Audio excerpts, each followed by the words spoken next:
Bonjour à tous et bienvenue à notre deuxième euh, temps d'échange et de découverte du monde des sourds.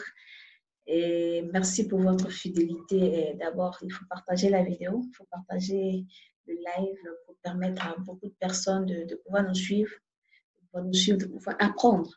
Parce que lorsque vous ne connaissez pas une personne, vous ne savez pas l'attitude idéale à avoir avec cette personne-là. Et nous sommes donnés comme objectif de changer les mentalités. Alors, ce changement de mentalité-là passe par une meilleure connaissance du monde des sourds. Donc, nous avons plusieurs invités à tous les niveaux qui interviennent dans le monde des sourds. Et de précédentes émissions, nous étions avec une personne devenue sourde à l'âge de 9 ans. Alors aujourd'hui, nous recevons une jeune dame qui nous vient du Cameroun, qui est issue d'une mère sourde. Elle est entendante, elle parle, mais sa maman est sourde. On les appelle les enfants CODA. Que signifie CODA? Elle va nous répondre tout à l'heure. Alors, restez scotchés et partagez la vidéo. Et alors, bonjour Paceli, bienvenue sur notre plateau. Nous sommes vraiment contents de te recevoir. Est-ce que tu peux Bonjour. te présenter à nos amis internautes? Pardon? Tu peux te présenter à nos amis internautes pour qu'ils sachent un peu à qui est-ce qu'ils ont affaire ce matin. D'accord, pas de souci. Alors, je vais épeler mon nom en langue des signes. Donc, Ok, voilà. Je suis Paceli. En langue des signes, c'est comme ça, on épelle comme ça. P-A-C-E-L-I-E. Et Dima, E-D-I-M-A. Voilà, donc en langue des signes, mon nom, c'est Paceli. Donc, généralement, c'est la première lettre du prénom qu'on utilise pour donner le signe de son prénom. Donc, voilà un peu, donc c'est Paceli. Donc, je suis entrepreneur et je suis interprète en langue des signes, de même que coach, motivatrice, spécialisée dans l'accompagnement des personnes handicapées en général et des sourds et malentendants en particulier. Voilà, donc c'est un peu ça que je fais. ok. Voilà, notre invitée s'est présentée. Alors, comme le dit le titre, elle est CODA. Que veut dire CODA? Alors, CODA, déjà, il faut dire que c'est un acronyme anglais, donc qui ne vient des États-Unis. CODA, en fait, en français, c'est EEPS, donc qui signifie enfant entendant né de parents sourds. Donc, c'est un peu ça. Vous savez, avant, les enfants entendant nés des parents sourds qui étaient interprètes ont créé une association qui peut être devenue une organisation internationale, voilà, qui regroupe tous les enfants CODA du monde entier. Donc, CODA, ce sont les enfants nés des parents sourds. Donc, on peut dire aussi que l'enfant CODA, c'est un enfant qui a un parent, c'est-à-dire un parent ou deux, voilà, sourds, et qui appartient à la communauté sourde. Voilà, j'espère qu'il est clair pour nos internautes. Comme ça, on saura où est-ce qu'on va dans les questions.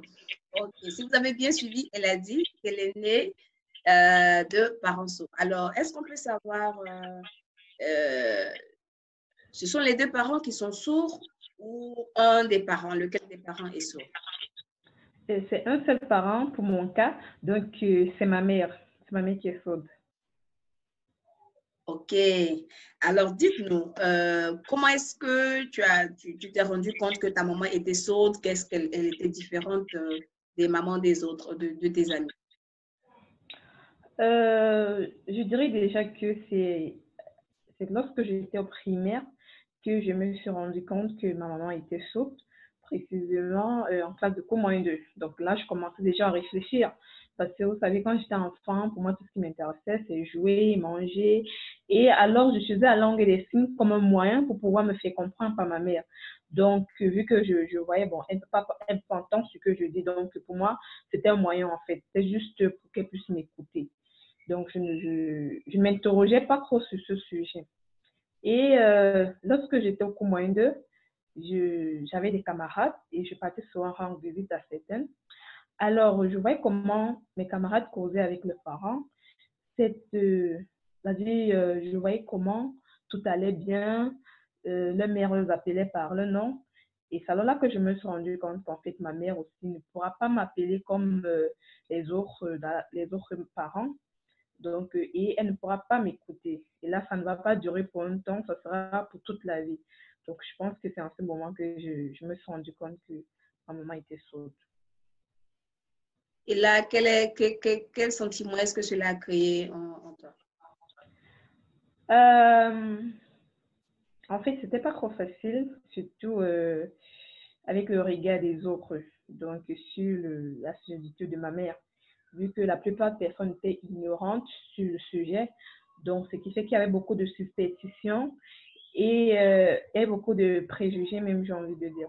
Donc c'était très compliqué. C'est-à-dire, avec maman, ça allait, on communiquait, c'est-à-dire on se comprenait. C'est vrai qu'il y a eu des moments où on ne se comprenait pas très bien, mais avec le temps, on se comprenait, plus j'apprenais la langue, plus on se comprenait. Donc, voilà.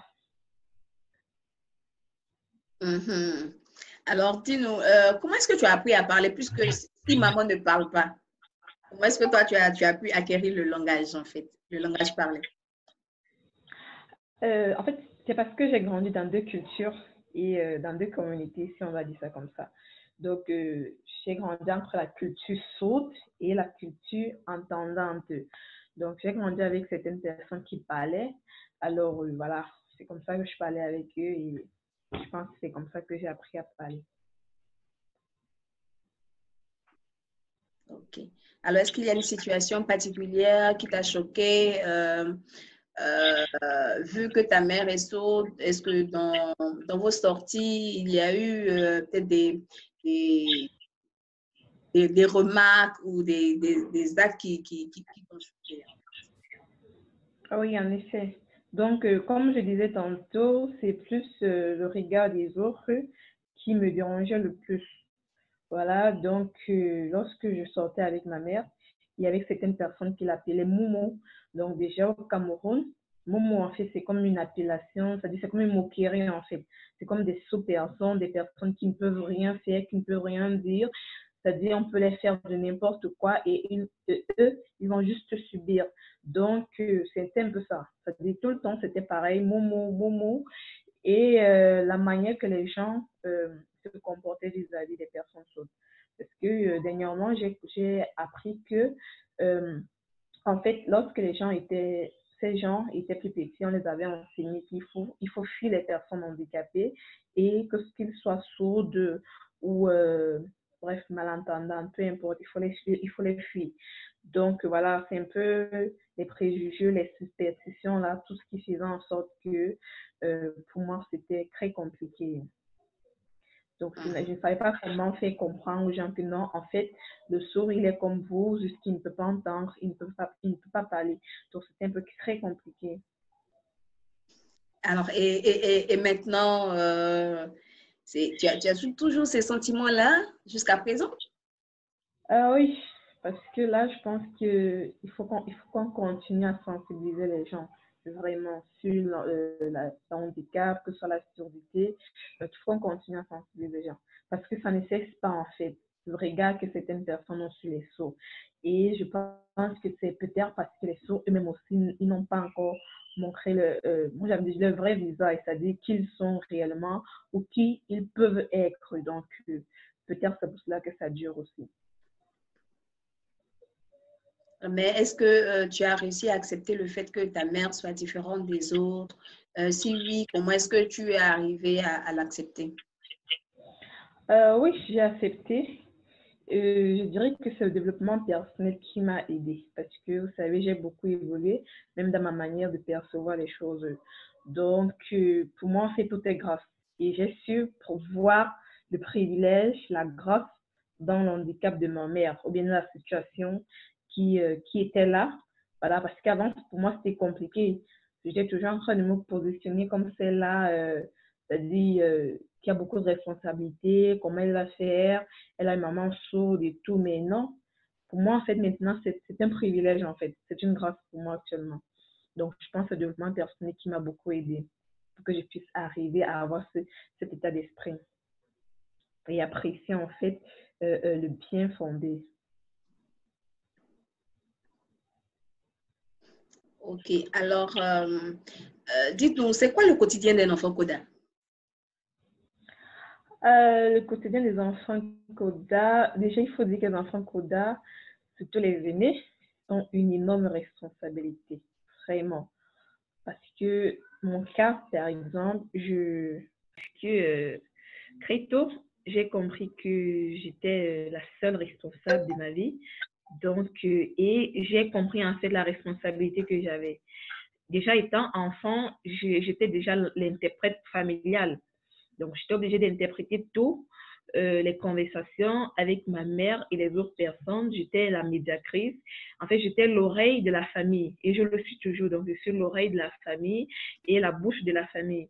Donc, en fait, j'ai compris ma responsabilité très tôt et ce qui était différent des autres enfants, vu que ça faisait en sorte que je grandissais avant mon âge.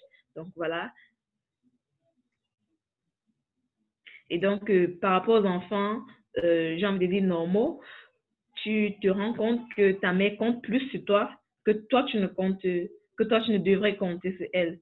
Parce qu'il faut être là comme un tout pour elle. Voilà.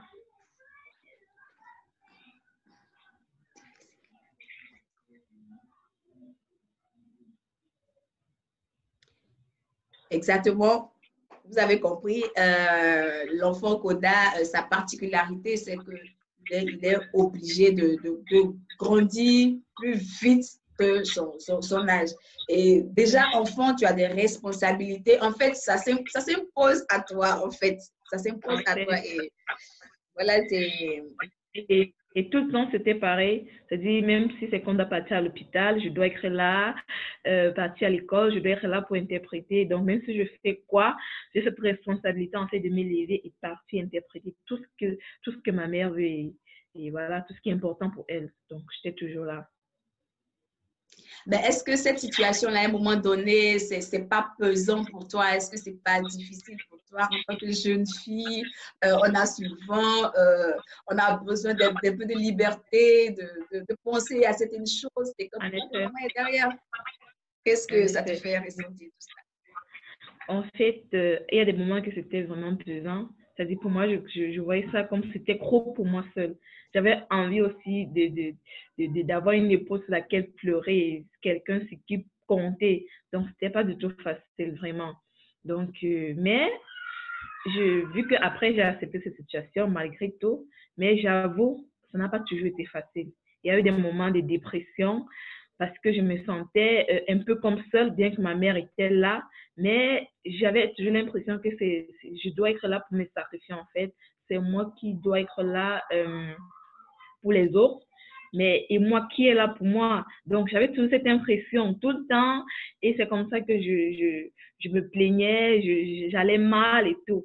Donc je pense que ce qui m'a beaucoup aidé en fait au développement personnel, ça fait en sorte que j'ai pu surpasser cela et comprendre que bon, la vie est une grâce. Ça veut dire tout ce qui nous arrive sont des grâces et il faut voir le bon côté dans tous les cas.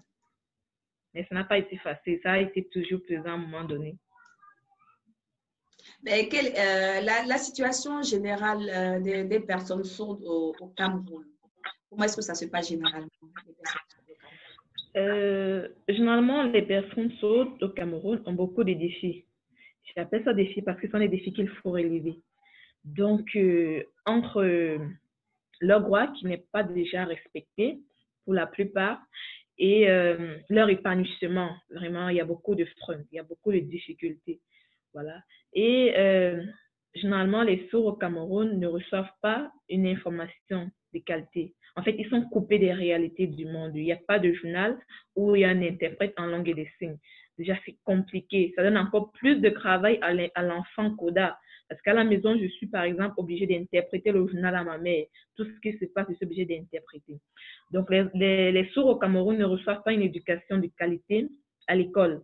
Et il y a des classes, par exemple, dites inclusives, où on retrouve les enfants sourds et les enfants qui entendent. Mais il n'y a pas de professeur spécialisé. Donc, ce qui est déjà un frein même pour l'éducation de l'enfant sourd. Parce qu'il est obligé de copier les cours chez son camarade qui entend. Et vous pouvez voir avec des fautes et tout ça. Donc, lui ne peut pas grandir. Il ne peut pas apprendre davantage et même poser des questions au professeur parce que le professeur ne connaît pas la langue des signes. Donc, il y a beaucoup de difficultés. Les sourds sont généralement marginalisés et exclus dans dans presque tous les secteurs de la vie. Ils sont exclus. Il faut qu'ils se bataillent. Par exemple, même à l'hôpital, il n'y a pas des médecins qui connaissent la langue des signes. Et donc, les sourds, pour la plupart, ne partent pas à l'hôpital. Ils sont obligés de rester à la maison ou de faire recours à la médecine traditionnelle ou naturelle. Et parfois de manière abusée. Donc, ils sont obligés de faire cela ou aller acheter les médicaments en route en proposant, en disant, voilà, j'ai mal ici. Et la personne n'est pas spécialisée dans le domaine de la médecine pour mieux l'indiquer le traitement à prendre. Donc, il y a beaucoup de risques comme ça auxquels les sourds sont exposés par faute de connaissances et par manque d'encadrement adéquat selon leur handicap. Donc, les sourds ont vraiment beaucoup de défis sur le Cameroun que nous devons travailler vraiment. Alors, dites-moi, là, vous êtes coach en développement personnel pour les personnes handicapées. Alors, dites-nous, d'où est-ce que cela a commencé et qu'est-ce que vous faites concrètement comme activité? D'accord. Déjà, le coaching a commencé parce que le coaching m'a beaucoup aidé. Dans ma propre vie, le développement personnel m'a beaucoup aidé parce que j'ai compris qu'il fallait déjà d'abord travailler sur moi-même, c'est-à-dire sur mes pensées, sur mon état d'esprit pour que certaines choses changent. C'est-à-dire sur la manière à laquelle je vois la vie. Parce que si je vois la vie de manière péjorative, rien ne va changer. Parce qu'il faut que je vois tout comme un privilège, tout comme de la plus belle des manières. Donc, c'est comme ça que le développement personnel m'a aidé. Alors, je me suis rendu compte que les sourds, en particulier les handicapés en général, sont privés de cela. Ici, en Afrique en général, ils sont privés du développement personnel. Parce que le coaching consiste à accompagner les gens dans l'atteinte de leurs objectifs, à être épanouis et à développer leur potentiel. Donc, voilà. Et je me suis dit que les sourds, en fait, il faudrait qu'on travaille avec eux, déjà pas seulement de manière matérielle ou superficielle, mais travailler avec eux, même concernant leur mental, leur côté psychologique, côté psychique même, comment ils perçoivent même les choses. Donc, il faudrait qu'on travaille avec eux sur ce point. Beaucoup manquent de confiance en eux, c'est ce que j'ai remarqué pour la plupart, et ils ne s'estiment pas, ils ne se valorisent pas. Donc, c'est ce qui cause beaucoup de manque d'épanouissement chez les personnes sourdes en particulier. Et connaissant la langue des signes, je me suis dit, OK, je vais travailler en tant que coach spécialisé dans l'accompagnement des personnes sourdes et malentendantes en particulier, parce qu'avec eux, c'est un problème de langage, c'est un problème de communication. Pour travailler avec eux, il faudrait déjà connaître la langue des signes, chose que tout le monde ne maîtrise pas. Donc, c'est ce que je veux travailler avec eux dans le développement personnel. Je connais la langue des signes, c'est déjà un plus. Donc, maintenant, je vais les accompagner. Je vais les aider à avoir mieux confiance en eux, à valoriser, à se valoriser et à développer leur potentiel. Donc, dans la vie, ce que je fais généralement, c'est que je les accompagne, j'aide les personnes sourdes à avoir confiance en eux. Comment je le fais? J'ai créé une page Facebook où je fais des vidéos de motivation en langue et des signes sur plusieurs thèmes, que ce soit sur la motivation, la confiance en soi, l'estime personnelle. Et ça m'a beaucoup plu parce que depuis que j'ai commencé, je ne fais que recevoir des messages des sourds qui sont fiers, qui sont heureux en fait de voir qu'on pense à eux sur ce genre de messages. La plupart me remercient pour ces messages de motivation, surtout en leur langue. Parce que ce n'est pas tous les sourds qui connaissent lire. Donc, il faut faire les vidéos en leur langue. Voilà. Et au quotidien, j'accompagne personnellement les sourds qui ont certains défis à relever. C'est-à-dire même leurs compétences, s'il y a un sourd, par exemple, qui a peur d'oser, qui a peur même de se mélanger avec les autres entendants.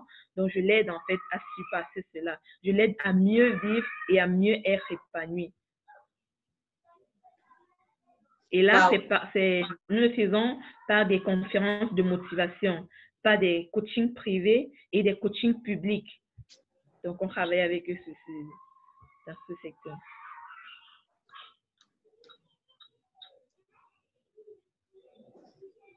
Wow. En tout cas, bravo, bravo, bravo, bravo. C'est un travail super intéressant.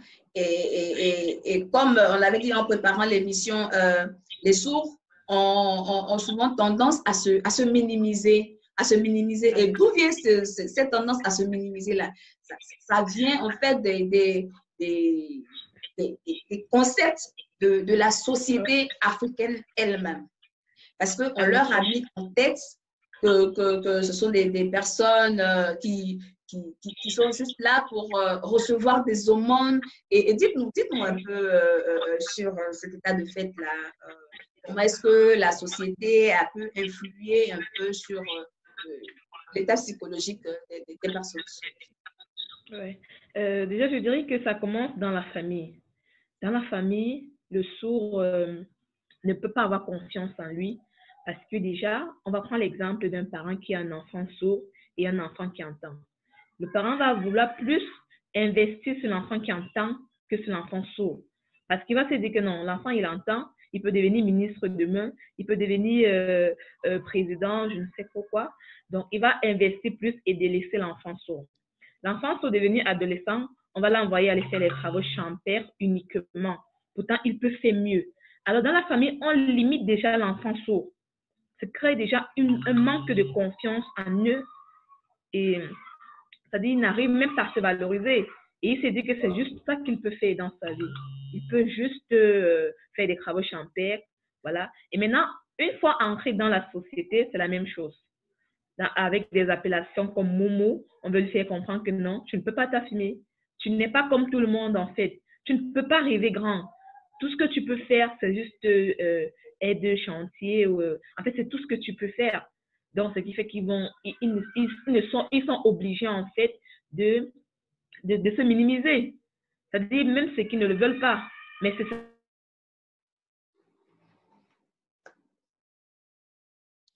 Et là, je pense que nous avons perdu notre invité. Le réseau qui dérange. OK, oui. Alors on avait un petit souci de réseau, mais là, ça va. Alors nous allons continuer. On en était où on parlait un peu de l'influence de la société, en fait, sur la mentalité des personnes sourdes. Et je crois que c'est l'un des gros soucis dans votre travail. Quelles sont les difficultés, en fait, que vous rencontrez dans vos Oui, activités? en effet, c'est vraiment l'un des...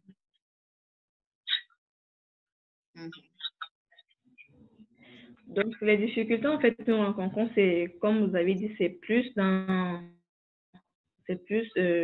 concernant les mentalités des sourds. C'est-à-dire, c'est que eux, en fait, leur manière de concevoir la vie. Et c'est justement parce que c'est comme ça qu'on leur a appris cela. Donc, c'est un peu ça, en fait. Par exemple, lorsque j'organise une conférence de motivation et j'invite les sourds, déjà une conférence qui est gratuite.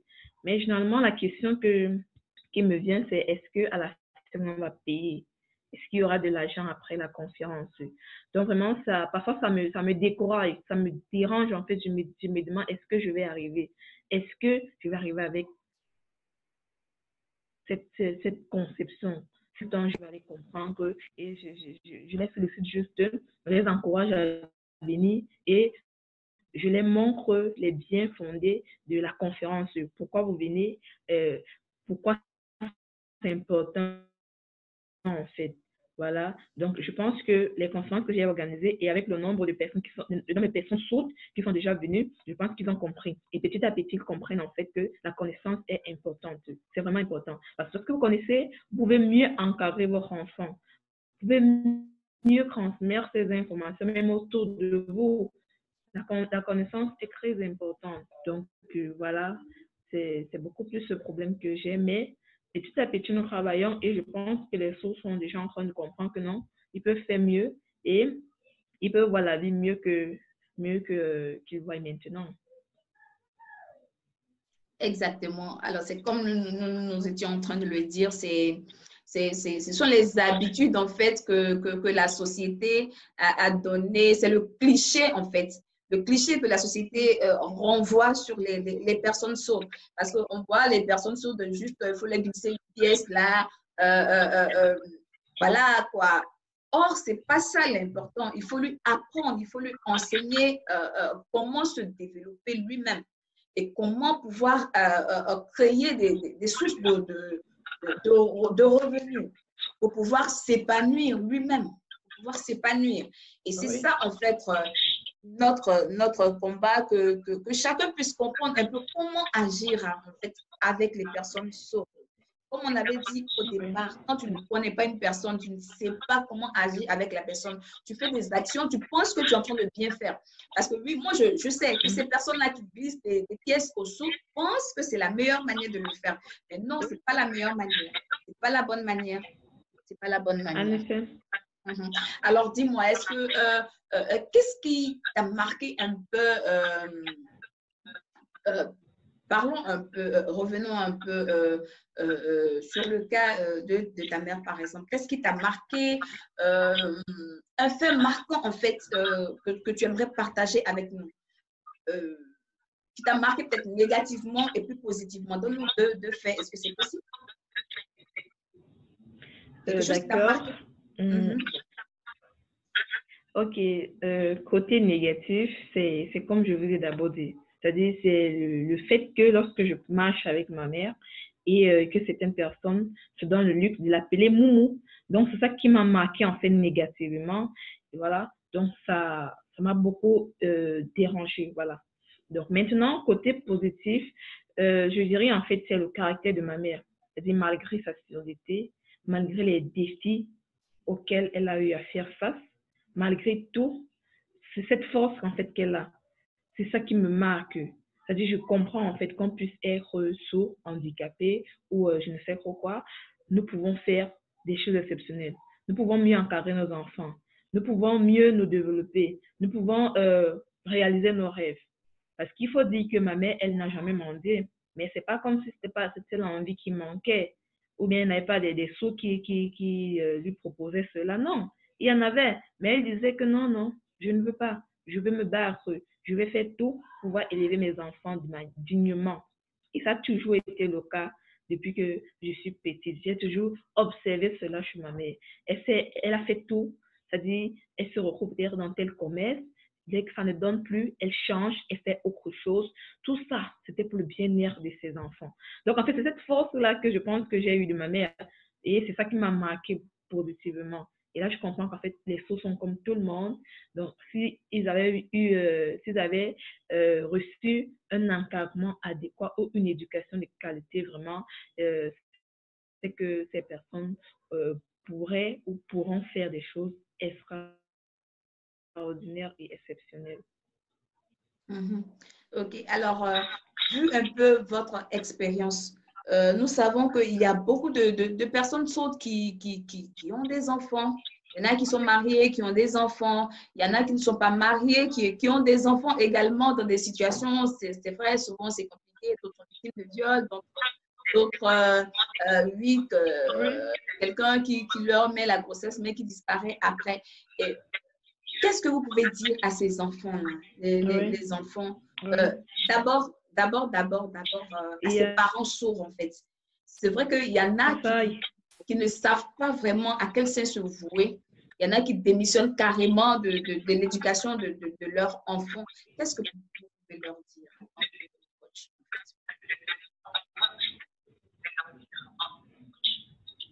Donc, par rapport aux parents… Les parents d'abord, les parents d'enfants sourds. Les parents sourds. D'accord. Ah, d'accord, les parents sourds, donc les sourds. Oui, oui, les parents de Koda. C'est bon? C'est vrai qu'on n'en avait pas parlé dans la… Mais bon, c'est une question qui m'est venue. Voilà. D'accord, d'accord. Donc, par rapport aux parents des Koda, j'ai juste envie de dire que ils ont une responsabilité. C'est-à-dire, ils ne devraient pas laisser totalement cela à l'enfant. Parce que l'enfant, déjà lui-même, il a ses défis. Il a ses difficultés, que ce soit à l'école, que ce soit dans la société. Il a ses défis. Donc, c'est que le parent sourd abandonne toute cette responsabilité à l'enfant, vraiment, ça sera pesant. Et s'il n'est pas fort, il peut se retrouver Je pense qu'on a un peu perdu notre invité encore. Dans la direction. Donc, les parents. Oui, on avait été coupé à un moment donné. Tu peux reprendre, s'il te plaît. Donc, les parents sourds sont des personnes privilégiées, des sourds, en fait, des privilégiés. Et j'ai envie de dire que ne laissez pas les opinions de la société ou des autres vous faire croire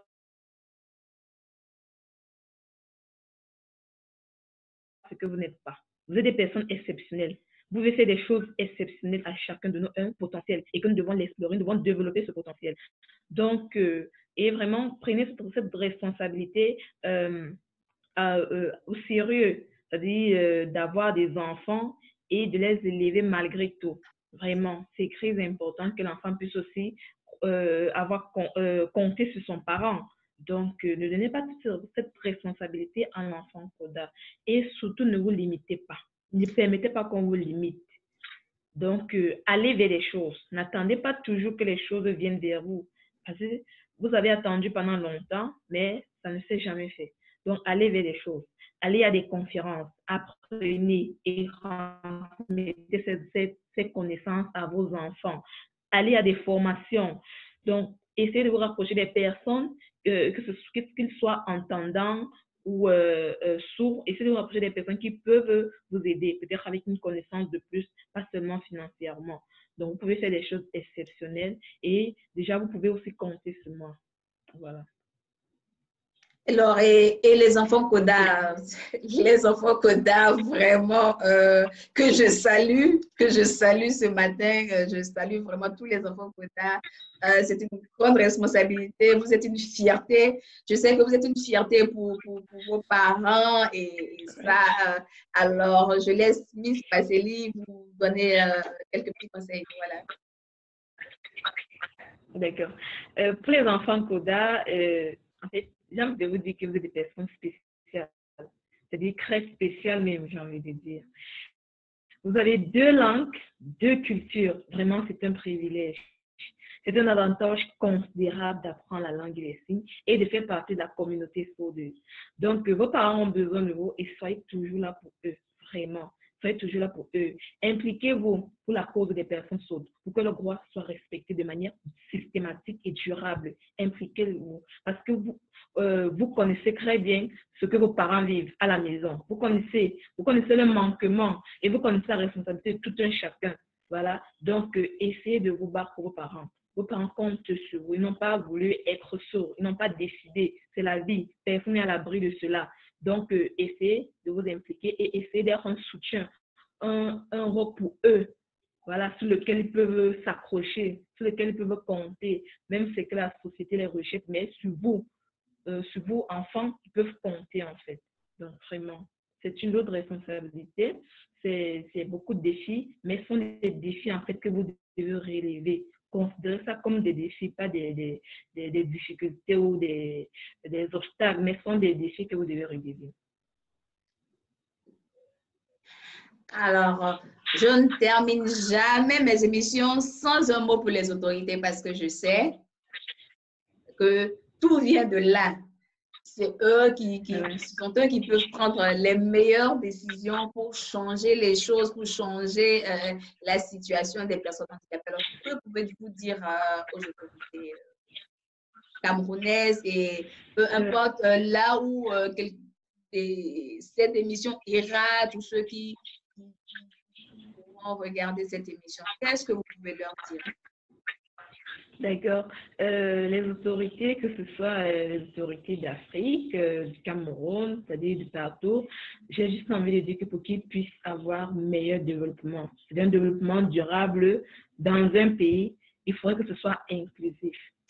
J'implore vraiment les autorités qui puissent mettre la langue des signes et les sourds dans tous les projets de vie de la société, qu'ils puissent mettre les moyens palliatifs pour pouvoir permettre à tous les citoyens, sans distinction, qu'ils soient sourds, handicapés, entendants, sans distinction, de jouir pleinement de leurs droits. Vraiment, c'est tout ce que j'aimerais dire aux autorités. De les faciliter en fait cette tâche, de les permettre d'être épanouis dans la société qui est aussi la leur.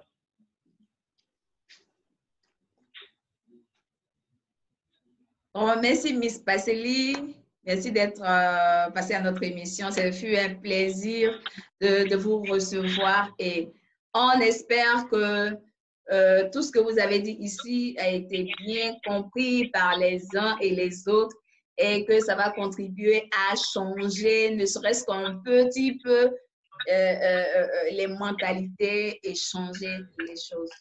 Oh, merci encore. Alors, vous, Merci chers beaucoup à vous. amis internautes, n'oubliez pas de partager la vidéo. Ce sera à notre manière, à nous, de sensibiliser les populations, aider à changer les mentalités pour que nous puissions vivre dans un monde meilleur, un monde plus inclusif. Allez, on partage et rendez-vous une autre fois avec un autre invité pour faire connaissance avec une autre histoire. On a vraiment apprécié le témoignage de Miss Passeli. Alors, si aussi vous avez un témoignage à partager avec nous, vous pouvez nous contacter. Se fera le plaisir de vous recevoir. Allez, merci beaucoup et ciao, ciao, ciao à tous nos amis du Cameroun. Peu importe là où vous nous suivez, merci beaucoup. Vous êtes très, très, très, très, très, très fort. Un dernier mot, peut-être. Miss Passeli? Ah là, je pense qu'elle est partie. OK, allez, bye, bye, bye, bye, bye. Et puis, rendez-vous à la prochaine. Encourager un peu les enfants, pas facile leur responsabilité, en tout cas. Alors, elle est là, elle est là, elle est là. Alors, dites-nous un dernier mot, un dernier mot. Vous avez un dernier mot? D'accord. En fait, j'ai juste envie des codas, vu qu'il s'agit en fait de parler des codas. J'ai envie de donner un chapeau, comme on se sent ici au Cameroun.